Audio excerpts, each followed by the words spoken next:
live. It should be showtime. It's saying live in the top right-hand corner above Xander Freeman's head. So please do not swear. And if you are tuning in and watching this, just so myself, Martin, and Xander aren't talking to ourselves, maybe drop us a little comment into the LinkedIn feed, and we'll show it like this, and just make sure that we're all actually talking to a live audience. But if we're not, we're going to have a brilliant discussion anyway, because we're talking about some of our favorite topics here, and that's the voice of the contact center agent and what we need to do over the course of the next year, however long, to nurture their voice and make sure they are heard. And I've got some awesome questions that I'm going to be firing to Xander and Martin that has come out of some of the research conducted by our very own Martin Teasdale, which he's going to talk about in a second. But before we do that, we're going to do some intros. So I'm going to hand over to you first, Xander, and then we'll come to you, Martin. And then as a natural extension of that, I'll let you do a little bit of an intro into where some of the stats and some of the numbers that have come from today as part of some of the research that you've done. So Xander, take it away. Sure.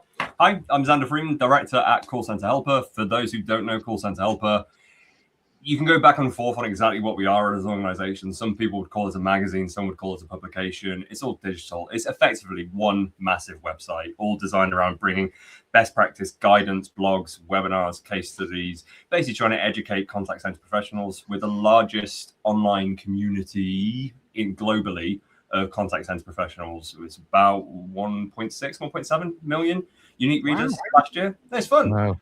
But it's one of those things where we do a lot of hands-on stuff with end users in contact centers. We love digging into what certain people are doing well and what others can learn from it. So in my role as director, I get to see a lot of hands-on experience in terms of this is what people are doing well. This is how you can learn from it too. So I think, Gary, that's why you've got me on today. Absolutely. You are the voice of the floor, and Martin is the voice of the people. So Martin, over to yourself.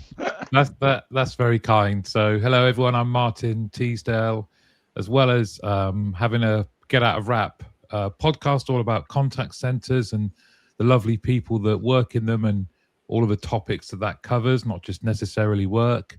I also run the Team Leader Community, which is an online community for team leaders to help each other through peer-to-peer support, share best practice, overcome those kind of challenges that I think all of us can relate to. And you asked about the research at the outset, Gary, and it's something that I did with Calabrio the end of last year. So I think it was published towards the end of November or just prior to the expo. And it was the second year we had done it, where we'd gone out to over 500 agents, predominantly in the UK. There were a couple of European contact centers as well. And also, for the most recent report, about 150 agents based in America. So that was a really nice kind of, gave us the opportunity to look to see if there's any differences.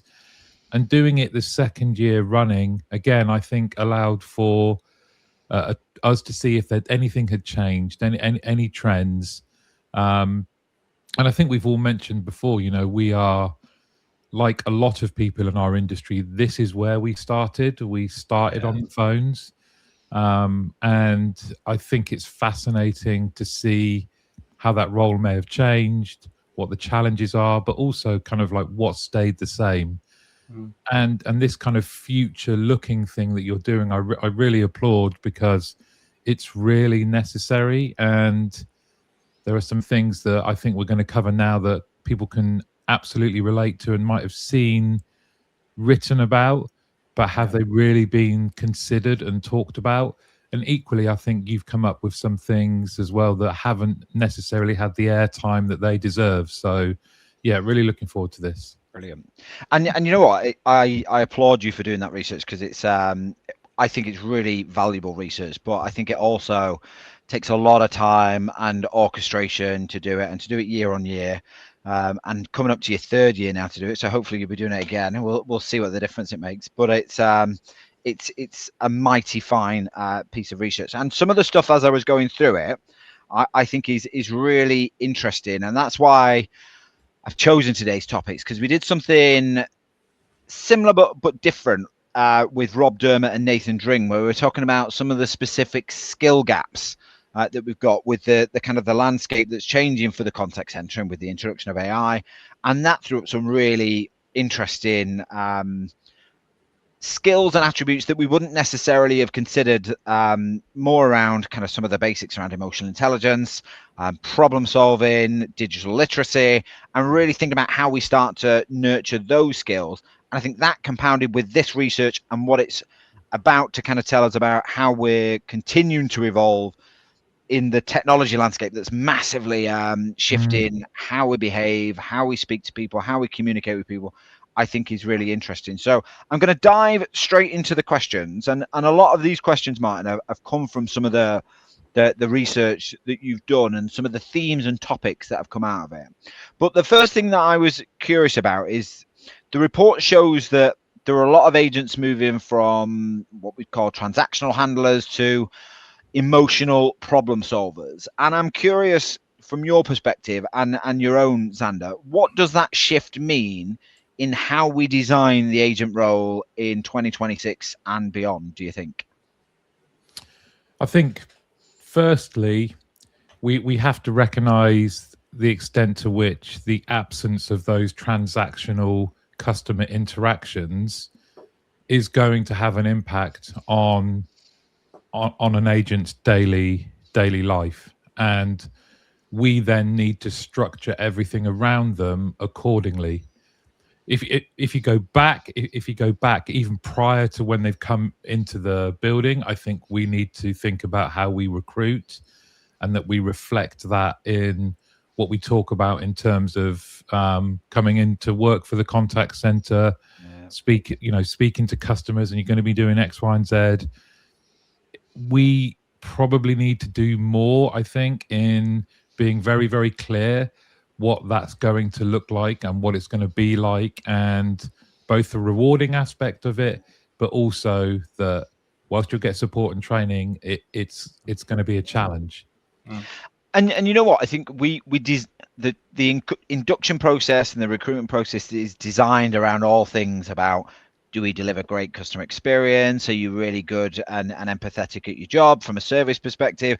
Are you able to handle multiple systems and be really mindful of all the different tools and the load that you've got to do? But Xander, from I suppose the future design, how does all of that feed into what we're actually designing, a recruitment or an induction, and actually an internal induction for people that might need to change those behaviors and change those ways of working? What's your thoughts on the design for the future? The way I try and always describe it is, it's not good enough anymore to just be as reactive as we have been in the past. You have to be proactively designing these induction programs for your agents, especially for an industry that traditionally has quite a high churn rate with frontline staff as well. It's important to get these things ahead of time. I think it's really interesting. If you look at an industry that is as insular as contact centers have been historically, in the sense of, Martin, you said it earlier, the team leaders are usually the people that started in the front lines that just progressed up the system. You can't just assume anymore that agents will go through the exact same things as you did back in the day. I mean, we talked about it earlier with those easy calls. Those are the breathers. Those are the ones you can always, okay, great, I've got one of these. I can reset my mind a little bit. That's going faster and faster now. So you have to proactively manage these workloads to make sure you're giving agents the time to have that de facto easier periods in there, because otherwise you're just setting yourself up to failure. Yeah, and I think it's interesting when we think about new recruits coming into the business and what skills we have to recruit for and how we cater to those in an induction process. But of course, Martin, we've got a whole host of people that have done things in a specific way for a number of years, and we're asking those people to embrace new systems, new ways of working, new changes that they've been used to doing for a long time. What's your advice to leaders out there that are going through that people change curve and trying to help people go on that journey? I think it's, any change, and especially one that can be so significant as this, there's got to be a lot of involvement in that kind of communication. So these aren't things that are going to be done to frontline staff and agents, that they will be involved in what this might look like. I think there's enough awareness that there is going to be changes that you can involve people right now and say, if we're taking away the transactional stuff, what do you need from the business for that to be a positive thing? What kind of help? What might it look like for you, and where do you want us to step up? What do you need more training in? So really involve the team members in it. So because they're probably going to have some really good ideas as well. Yeah. And you know what? Sometimes they are overlooked in that process, and that we do to rather than do with. So I think that's a really good point around collaboration and inclusion. And Xander, just thinking about that point, what are you seeing in your travels that operational managers and leaders are doing to upskill and perhaps retool agents so that they're more capable and more open to working in a different way? It's really interesting at the moment. If you look at, I'll be the one to first break the duct on the AI conversation, so we'll get that nice and early. But if you look at how many people are pushing agent assist at the moment, that's fine to an extent, but you have to make sure you're actually giving them the right knowledge there as well. The ones that are succeeding at the moment are the ones that actually have a better grasp on their knowledge management system and are actually proactively managing that, because you need to be treating it like a human agent as well. It's not just a one and done thing and go, right, okay, I've done that work, send it out, let's do it, let's just get it on. It doesn't work that way anymore. You have to treat it like an agent. You have to check in with it. You have to train it, because otherwise we're all under the same pressure to implement this stuff into our contact centers. It can work. It just needs to be done in the right, again, I'll say the word third time so far on this call, proactive for me is the key thing now. And it's interesting you talk about agent assist, and I've got a question on that later, specific to how that lends to the more neurodiverse agents that we've got in the business, which I think is sometimes overlooked. But before we get into that, I've got a question around some of the research that came out, Martin, and I've labeled this an empathy paradox. Yeah. In that 75% of agents say empathy is their strongest skill, yet from some of the research that we've seen, leaders say it's perhaps the biggest gap. What do you think is perhaps driving that disconnect, and who's getting it wrong, the agents or the leaders? It's such a fascinating subject, isn't it? The fact that these were poles apart. You couldn't get wider apart in terms of the perception that, for me, this is a great skill, but the senior leader that's managing me thinks it's one of my worst skills. I think firstly it kind of starts with the definition, what I consider empathy versus what the leaders might consider empathy. Starting there would be a good place, and then I wonder if it's, as well as kind of what it is, the definition, I wonder if it's actually about expectations, because if I'm an agent and I'm handling complex calls more and more, and that's all I'm doing all day long, how I think I'm evidencing empathy in those situations versus what someone that isn't speaking to customers every single day is looking for as an empathetic response or call handling, can be very, very, very different. And then I think the third thing is, how are you measuring it? Is it part of your quality scorecard, for example? Because that really should be the thing that equates this difference. Like, are our teams really empathetic, yes or no? We should be able to go to our quality metrics, or I guess customer satisfaction metrics, to be able to say one way or the other. But I think it's a really interesting area. Yeah, and you know what, we often coach around metrics and AHT and things that don't necessarily correlate to that empathetic nature of what a conversation needs to look like. And from your perspective, Xander, where do you see the disconnect between agents thinking they are displaying really great levels of empathy versus leaders thinking you could do better? I think it comes down to, when you're talking about something as subjective as what we mean by empathy, it can be so difficult. Martin's point about how you actually quantify that is so vital there. For me, I think it comes onto a sort of spectrum between empathy on one side and efficiency on the other.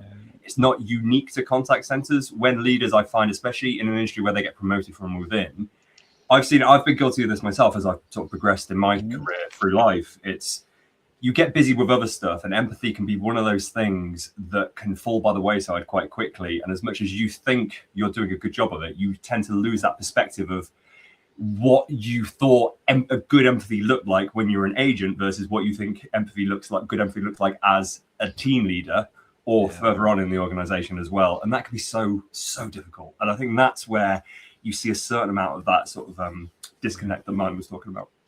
So you've just said there, and I like this, and I'm going to come to you for this, Martin, just to join the dots on it, because you've got this whole plethora of experience in quality. So Xander, you said it's getting a balance between empathy and efficiency. And Martin, you said, how do we create a measurement framework, if you like, or a qualitative or quantitative measure of how empathetic we are as agents? So if you were designing that for the future, Martin, and thinking about how we create a balanced, empathetic, efficient, and measured agent, what advice would you be giving to leaders to help coach that and pull that from the teams so that we can get that balance a little bit more even?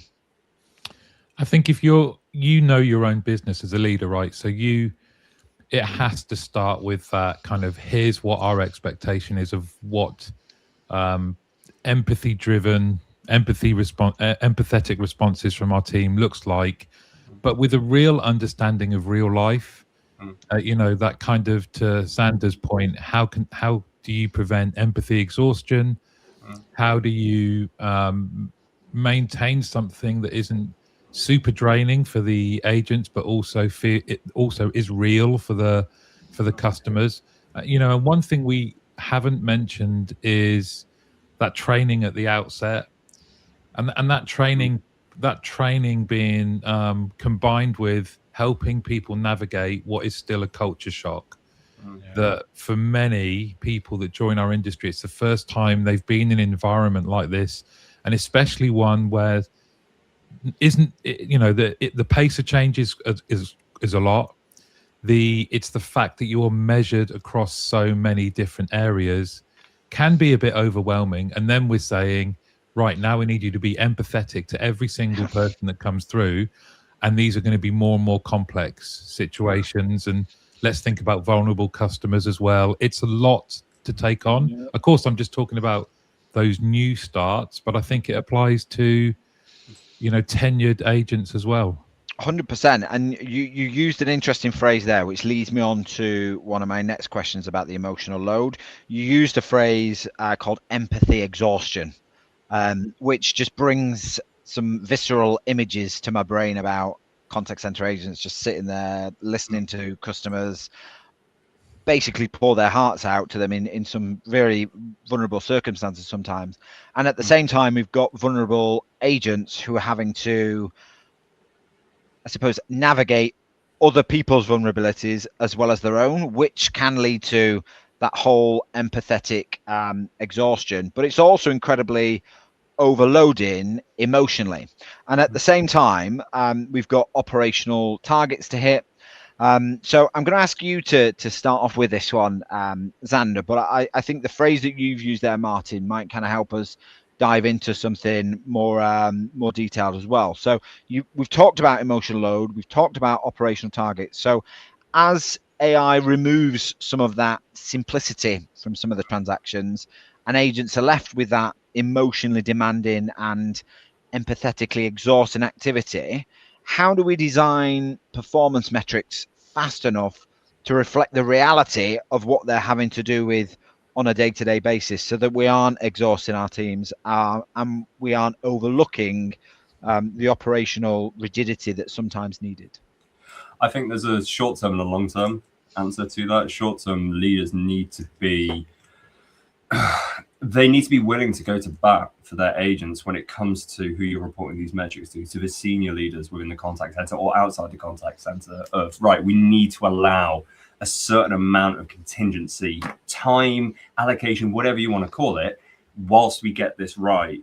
Long term, Chris, hello, Chris. Sorry, I was just in your comment there now. That's, I actually think, a really good point that you've made there. Is it's long term, we need something a little bit more. We need to rethink certain metrics. Someone the three of us know very well, Neris Caulfield, is doing some really interesting work on that at the moment from a QA perspective and beyond. So it's, for me, it's a case of you need to evolve what those metrics look like long term. Traditional ones just aren't going to cut the mustard anymore for what we're trying to do and what's coming in the future. So hold on to that thought, because I'm going to come back to you about what you think those metrics might be. Martin, how do we get that emotional overload and that empathy exhaustion balanced with the operational demands of the business? What's your thoughts on how leaders need to react to that so the agents don't feel overwhelmed? I think we need to be able to determine how we are equipping, especially team leaders, to be the ones to spot where somebody might be approaching that point. And I know we can do that using some kind of triggers from conversational AI and things like that might say, hey, you know what?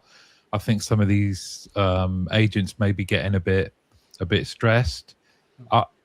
You probably won't be surprised. I agree with Chris. I think we can all point to a lot of things that are being done at the moment to help in this area, you know, whether that is within the research, for example, more than 70% of agents said they were able to take an unscheduled break after a particularly difficult call. So that's great. That's brilliant. There are more and more people offering agent well-being support through AI that can get quite individual and can help you learn certain techniques or just help you talk through where you might be feeling at the moment. And yes, that helps. But I do think we're not talking about the bigger implication of this, which is we are saying the role is fundamentally changing and we are going to expect people to do more. But is that being associated, or alongside of that, are we talking about, okay, does this mean we need to fundamentally look at this role from a pay point of view, from the hours and the schedule that we are expecting? How long can somebody maintain contact, dealing with customers where the problems are more and more complex? Surely it cannot be the same as when 50-60% of their customer contact was more transactional. So there are some fundamental things I think we need to look at, in addition to some of the other things that are being applied or talked about being applied already. Because I think unless we get this right, we will continue with that kind of attrition and attractions kind of challenge that we've known for so long, right? Yeah, and you know what, this is all real stuff. This has come from your research around burnout, around emotional exhaustion. So it's not us as passive observers in either consultancy form or going and kind of touring contact centers that are overhearing this. This is agents saying this is how they feel. And on that note, Xander, you kind of talked about we need to change our approach to operational metrics. If we were changing some of them, or if you think there are some that are maybe given too much airtime over others, which ones are the ones that you think we need to perhaps be more cognizant of that are driving agent frustration or agent exhaustion?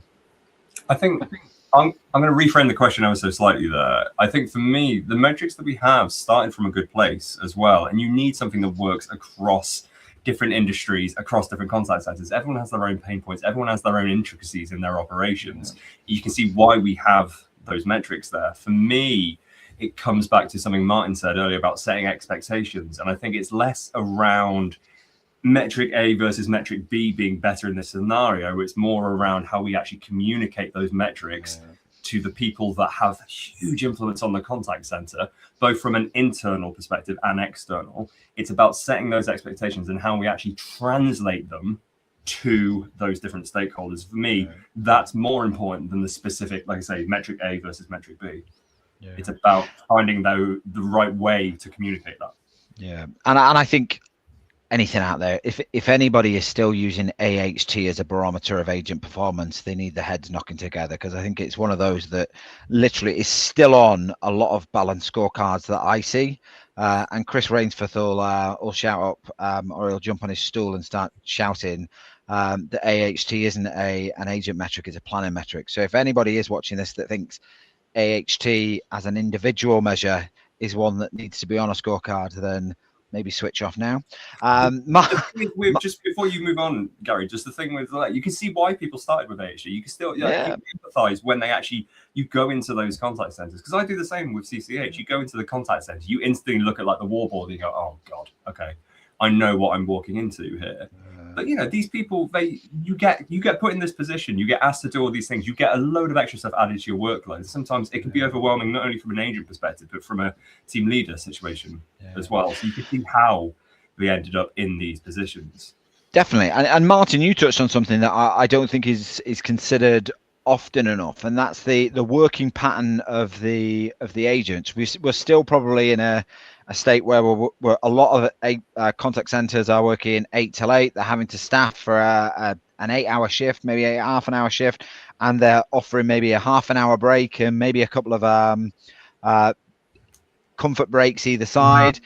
If we're thinking about the cognitive load on an agent and the emotional burden that all of these additional calls are having, what do you think as contact centers we maybe need to adjust to in order to allow those agents the breathing space and the mental release of doing a job it's pretty hardcore? Great question. I think for balance as well, the vast majority of respondents of the survey, I think over 80%, I can't remember the exact number, but found their schedules to be fair, and they felt that they had influence over them, but generally speaking, that the schedules that they kind of followed were fair. And as I said earlier, they could take a break where needed if they'd had a particularly challenging call. But I don't think we're at that point yet where we're seeing the full impact of the changes that they are coming.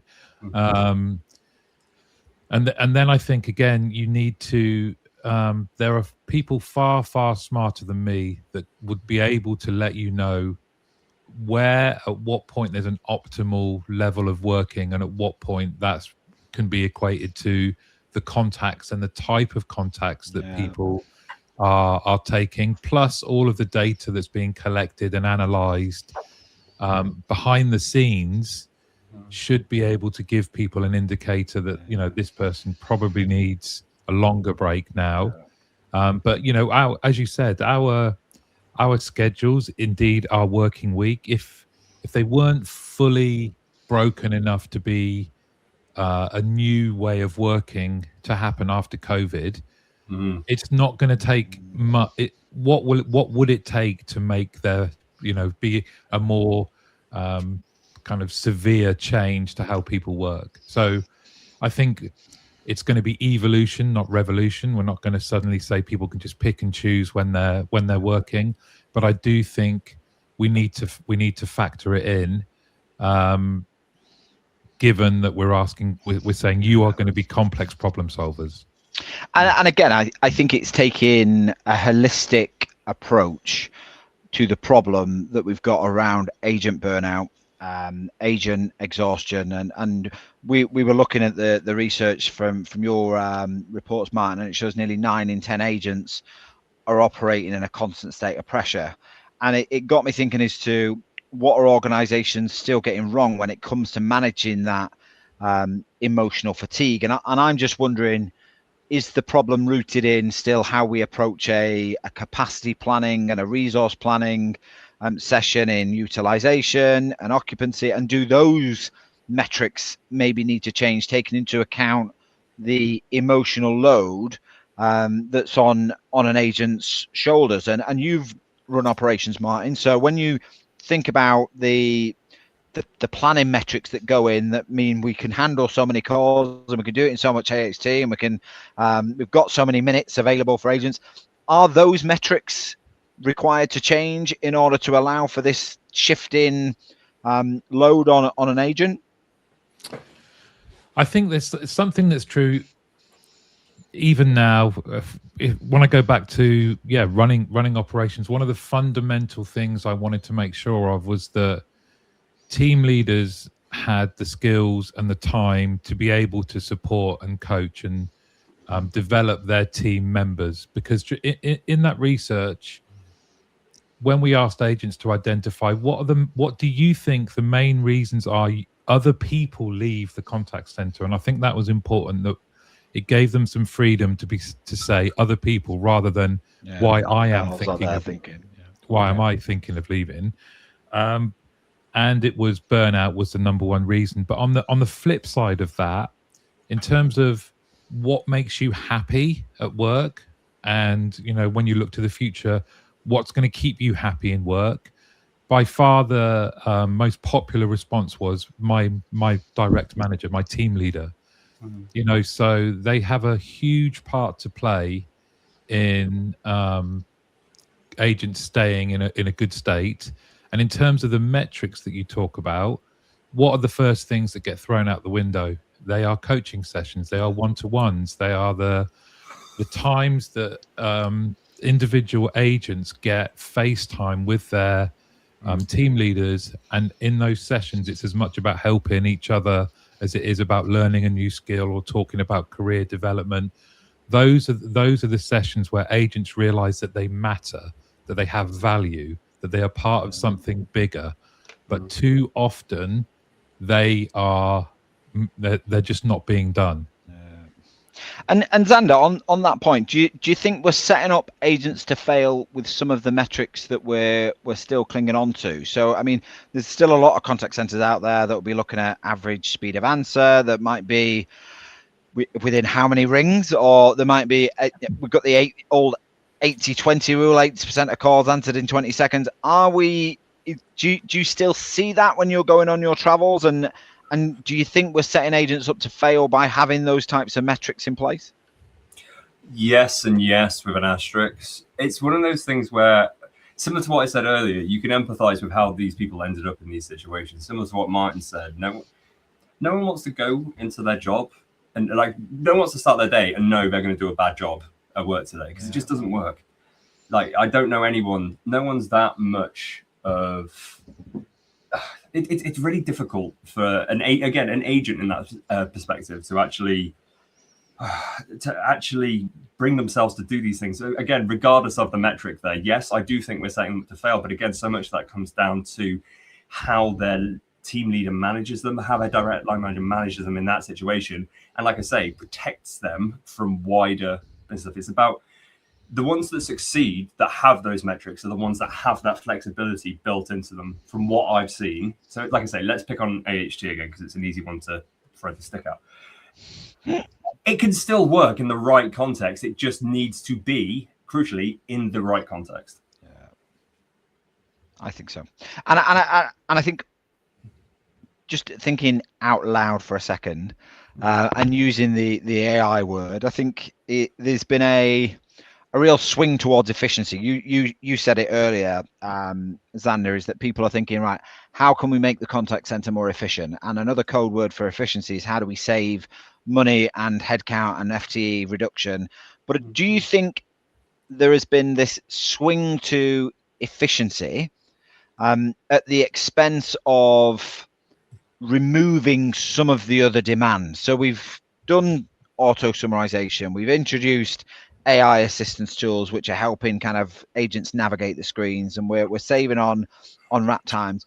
But have we done the material things that are then reducing the load on an agent around self-serve development, failure demand reduction? Do you think we've done enough in those spaces with AI tools and improvements to business process to help agents actually find that capacity and find that release to be able to spend more time doing things? Xander, I'm interested in your views first, and then Martin, interested to hear your perspective as well. Have we done enough in that space to actually help agents get that release?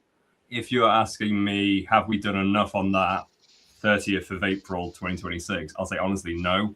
Obviously, there are outliers in there as well, but you do hear these stories. And I do think, like, if you look at it from one of the things Martin mentioned earlier was sort of learning, like they say, the learning side of this. As much as we can talk about at the moment, like learning from the first movers in the industry, it's so important to learn from the first losers as well, the ones that have tried to go down a very specific route and failed and had to row back. And there's some very famous ones out there at the moment that I don't need to mention here. But honestly, for me, at least, it's so important to learn from those stories as well. But again, it's so hard to actually, find them online and actually do it. And I think on the flip side of that, as much as it's important to learn from the first, like I say, I call them first losers again, educating your team into how to do this properly. Because again, you can't just go like this and instantly team leaders know how to perform these tasks and know how to set things up for their agents. You have to actually find the time to educate them to do that. And I'm not just saying that because we have all that stuff on CCH's website, but it's honestly, it's one of those things, it gets lost in the wind so much. And I think partially it's because if you look at the three of us, for instance, not every contact center professional is fortunate enough to go to as many industry events or webinars as we do, or host as many events or webinars. And I think to a certain extent, there's a social responsibility within CX on people like us to actually articulate these best practice stories from what we're seeing, both inside contact centers and out, because it is an insular community and it's so close knit. And I think, like I say, we should be doing this. And what's your thoughts, Martin? Have we seized the low hanging fruit and then left the hard stuff for the agents to continue to pick up, do you think? Great question. I don't think we fully have, but that might not be a bad thing, because if we plow forward and say, great, we've taken all the transactional stuff and we haven't done anything else around that to make sure we're ready for that, that could be, moving that quickly could be the wrong thing to do, because it could be such a shock. And equally, I think for everyone, it's really nice to hear that kind of, I love that phrase, first losers, and learning from people that are trying it, because there are a lot of people out there trying to do really cool things with AI that are to the betterment of both customers and employees. And that's to be applauded. I think, like, it's going to make us all better. We have to get better to keep a pace with what's possible. And I think that's an exciting thing. And that's something that we should encourage all members of our teams, including agents, to be excited about. Let's think about what's possible, because for everyone that is doing it, there are probably 4 or 5 more contact centers that are nowhere near doing it.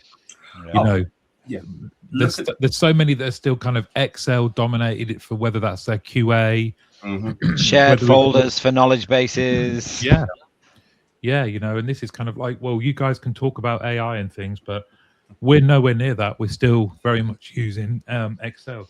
And we've got a great comment from John Greenwood there around AHT and how that number originated for switch vendors and how it needs to be more agent centric. So we bring it to the party. So we're bringing the vendors, we're holding the vendors accountable to some of that. And I think the conversation that John brings there also takes us into that new territory space around AI and kind of what we need to think about when we talk about AI. And actually, we often talk about AI from the customer's perspective, and how can it improve customer experience? How can it make the operation more efficient? All of that stuff, I think, breeds fear in the heart of some of our agents.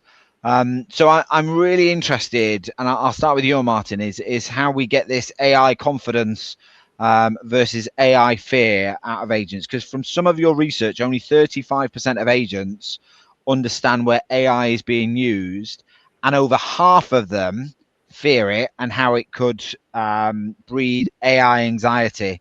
So how do we shift from AI anxiety to AI confidence to the agent population who might not be as exposed to it as maybe some of the senior operational managers who get all of these demos that promise the earth and sometimes don't often deliver.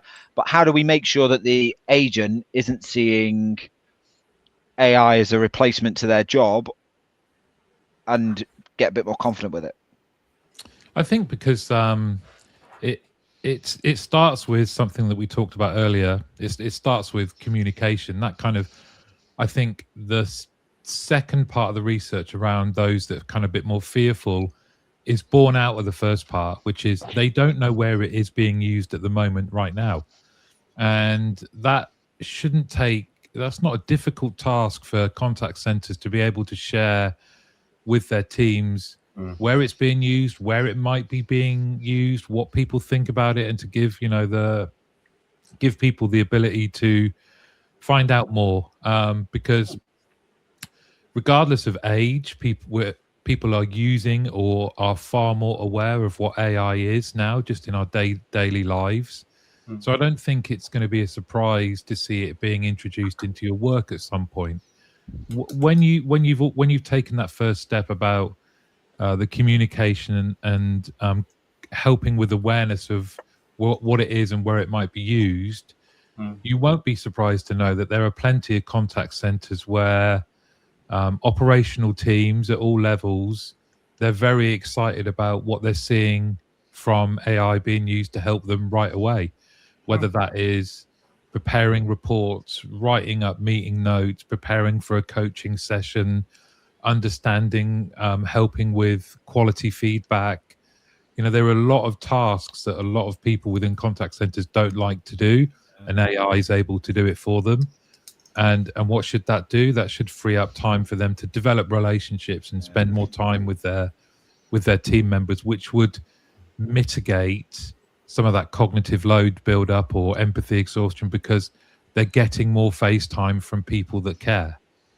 Yeah, I think that's a brilliant idea. What's your thoughts on that, Xander, in terms of AI fear versus AI confidence in an agent population? There's so many different ways I could sort of take that question. One is, like, as a foundational thing, Martin touched on it briefly there, but it's bring the agents into the process where you can. You don't need to involve them at every stage of it, but pilot this stuff with a small group of agents and word will spread. It's not good enough for you to say, hey, you need to be doing this. Start with a couple of your agents, get them on board and let them be your advocates amongst people on their own level as well. And you'll have a far better time of doing it. One of the things I'm really enjoying looking at the moment is, if you look at, I mean, two of you know how many virtual AI vendors there are out there at the moment, both big and small. Yeah. One of the things I'm really enjoying at the moment is, Martin, you mentioned earlier coaching being one of the first things that falls by the wayside. A few of these vendors are now trying to set up sort of virtual training sessions with it, where you're doing these really high pressure calls, but it's not, I'm not having to pull in multiple resources, different people. You don't have to do it on live calls. It's basically, you're doing it against the virtual AI. If you set this up right, it's actually quite fun to do, and you can gamify the system. Gamification is nothing new for contact centers, but doing it in the right way there, it allows you to do that foundational time sensitive pieces of coaching. But then, like you said earlier, man, you can then focus that extra capacity on the other bits that need that sort of heavier human element to it. So I think it's just about highlighting it's being very clear with your agents exactly what you're talking about with AI. Bring them along in that process at the start of it as well, and then letting them have fun with it on their own rather than forcing it on them. Yeah, and you know what? It was interesting. I was chatting to Jimmy Hosang not so long ago, who I think you both know, and he's technology kind of gives next best action tools and coaching prompts. And one of the pieces of feedback that he gave me that had come from an agent was that actually they prefer to get the coaching feedback from the AI than from their line manager, because it feels less judgmental, it feels more balanced and a little bit more impartial. As somebody who supports a whole population of team leaders, Martin, what's your thoughts on how far we take that coaching replacement and that coaching support versus real-time feedback, real-time coaching? Where does AI and a human need to kind of stop, and where does the human intervention start?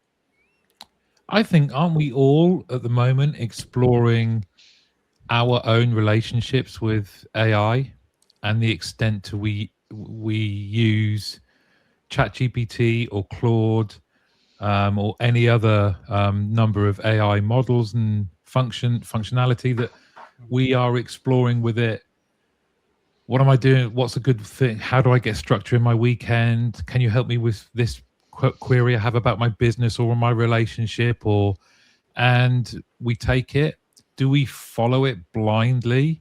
I don't think many people do, but it is certainly a source of methodical information. But then we think, right, well, and now I'm going to apply what it means to be a human to this. I think it is going to change the nature of what team leaders do, and it will result in a need for them to develop in other areas and other skills, and whether that means them being slightly more strategic, I'd possibly, but I don't think we can jettison them from the role of being the people that create the esprit de corps of the team and the connections that exist between team members. And again, isn't it that I think it's quite exciting to see what's going to happen.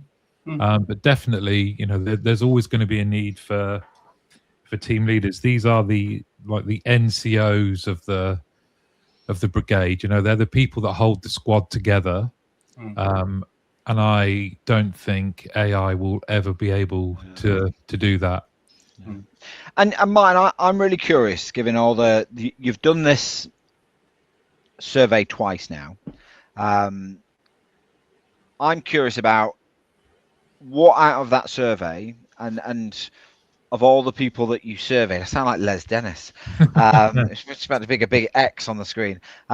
I'm really curious about what are maybe the things that surprised you the most from the survey that you didn't expect to see but came out in the wash, and maybe what do we need to do with those things if it's something that maybe doesn't sit comfortable with you? The first one is a positive. The first one, so in this report, it was backed up again in the most recent one, but in the first time we did it, it was the pride within working for the industry. That was, I absolutely love that, because what does that tell us? It tells us that we have a population of people who are our future leaders, future people in every kind of functionality of our contact centers that could be the groundbreakers, make a difference, be the future award winners. And their starting point is that they are proud to work in the industry, and that there is and this was across the board. This was I think between 60 and 75% both years pride in working for the contact center, and that certainly wasn't something I would have said if I'd been asked when I was an agent, was I proud to work in a call center? It wouldn't have been an emphatic yes, no. So that's the first one. And again, the second one we've already mentioned was this kind of burnout being the number one reason why they think other people are leaving. And it's certainly a clarion call for us to do something about it. And things have massively improved over the last few years. I think it's very rare that there are contact centers that do the occasional employee survey and that's it. They go, well, there's a breakout room and there's pizzas every other Friday or something. I think that there's a far greater understanding that there needs to be really meaningful work being done on working with all of our team members to show them what a great future they can have, but ultimately that they are supported in the here and now of the challenges of the role, that whilst maybe changing or are changing, some of the fundamentals are still the same. It's a tough role. Yeah. And you know what, I hear that a lot, in that it's a cognitively draining role, and I mentioned this earlier, Xander, in terms of some of the advancements that we're seeing in technology might actually, in some respects, be driving an additional cognitive strain on people. And one of the things I was having a discussion with a few months ago with Andrea Burke, who was late diagnosed as neurodiverse, and we were talking about the cognitive load on people in the contact center, where they've got maybe one screen or two screens, and then we're introducing all of these different dashboards on screens, and it's got all the different colors on there, and things might be flashing red sometimes. And then we've got something from AI Expert Assist that pops up and says, follow these prompts here and click here for that, and don't forget to do this over here, which we all seem to think is an absolute positive for contact center agents to say, right, we're giving you some of the great tools to help you reduce your AHT here or improve your access there and reduce your hold time there.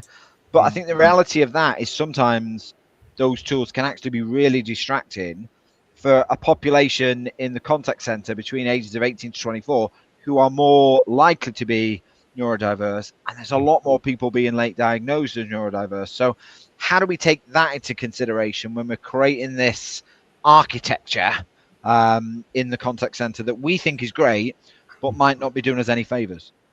To an extent, it's no different from what we've been doing before with like sort of with smart routing. Really, it's about identification and then channeling that in the right ways. It's about, we talk a lot about guardrails at the moment when we're talking about AI, but it's also like the human guardrails that need to be on there to protect the human agent as well, right? So in some ways, there's some really lovely use cases out there. We were speaking to a couple of agents that were hard of hearing recently, and some of the advancements in the last few years in terms of speech to text and the accuracy of it is light years ahead of where it was before. Some of them even spell my name right these days, which is really nice. Some of them still don't. But that as a use case, amazing, really great to see. But again, there are others, like you say, a lot of vendors will talk about the sort of single pane of glass thing at the moment. And it can be a single pane of glass, but when it's bombarding you with that much stuff, like I say, it can be very overwhelming for an agent. Having the simplicity option on there, and again, putting those guardrails in place is so important. Some of the thing we were talking about with my background comes from sentiment analysis, effectively. Looking at where it is now compared to where it was 12 years ago is unbelievable. Being able to actually see which calls are coming in, already the person's a bit hot on it. That's fine. Let's route it to the people that we know are better at dealing with those calls. That in and of itself is nothing new for contact centers, but our ability to detect it and then smart route it in the right way is getting better if we put those processes in place. Is that part of the problem, though, is that we're creating some of these things so the super complex calls go to the super agents who are actually better skilled to do it? So do we then underinvest in those people that aren't as skilled, and then those who have got the skills carry the can to deal with all the most complicated? Martin, what's your thoughts on that? You smiled as I said it. I know, yeah, because it's a variation of a challenge I had when I was leading an outsourcer, with team members not wanting to be upskilled because they knew that they were going to take more challenging calls, in more infrequent calls that didn't happen that often, and it would be hard for them to remember, and there was no benefit to them, and I think this is another variation of that. And again, goes right back to the start of what we were saying. If we are going to be saying, great, we can route these to the person that we know does really well with them, does that person feel valued? Is it do they have the environment around them that makes them feel like, yeah, I am one of the best, and I do enjoy this role? Or are we just going, well, they're good at handling them, so we're just going to keep giving them more and more? They might not like that. It might be the worst thing you could do. And John Greenwood has likened contact centers as the new mills. So we've got agents running up and catching looms from underneath the spinning jenny. Brilliant. I've got one final question, which I think should take us to the top of the hour, and it's just on the whole human versus AI future. We've led a very forward-thinking agenda here, is to say, right, what do we need to do? How do we need to get it better? And I think when we think about AI making agents more indispensable, not less, what do organizations do differently to truly nurture and protect the human advantage that an agent brings to the party and to the table? I'm going to start with you, Xander, and then I'll let Martin finish, and then we'll round off for the session. So, how do we capitalize on that human advantage? For me, there's a few different things I'll say here. One, as much as certain companies will say, no, we can just get away with the human agents. That's never really going to be the case. And we know it's never going to be the case. What will happen is the agents that know how to use this technology will thrive. I have said repeatedly when I'm doing speaking engagement, both digitally and in person, I can't remember a time where contact center professionals and contact centers in general had more leverage over the wider business than they do right now in this instant. Everyone is under pressure to implement AI at the moment in their business across the board, regardless of industry. How do they do that? They do that by leveraging the data. Where do they get that data? They get it from the damn contact center. And like I say, I can't remember a time where contact centers weren't sort of looked down on and had the opportunity to go, right, no, you need us. This is the benefit that we provide rather than the cost that we're causing you. And if we can leverage that in the right way, I think that's so important for finding that sort of human AI balance. It's prioritizing the humans within that system. NVIDIA had their big conference like 6 weeks ago, I think. And you can take what they say to a certain extent with a pinch of salt. But one thing that really stuck with me from that was accountants didn't go extinct the minute we invented calculators. It's learning, like the people that know, the accountants that learn how to use calculators will thrive. And you mentioned money earlier as well, right? If agents do learn how to do this and do this in the right way, there is far more leverage for them to ask for pay increases in the wider business because they're providing tangibly more value to that business. And I think that's how you maintain and enhance that human component of it while still easing in AI in that sense. What's your thoughts, Martin? How do we nurture and protect the human advantage? Let's be honest, we are an industry that responds to customers. We try and shape that journey, however, to the best of our ability to suit them. But ultimately, we are there to respond to their needs and to serve them. And customers are still telling us they want to talk to human beings. And what I think that means is, whether it's empathy or rapport building or, relationship building or the use of humor, we could really lean into improving our communication skills and relationship building skills. And again, I look at that positively. I think that's a great opportunity for our industry, that we are going to be complemented and supported and driven by a lot of AI and new technology. But at the heart of it, you're going to have more competent, better trained, better rewarded, more skilled professionals who understand that it's still important to have human contact with our customers. And it's going to be the thing that will help drive that kind of drive loyalty, drive retention, drive all the things that we're all chasing, knowing that people still want to speak to someone and be reassured by someone at the end of the call.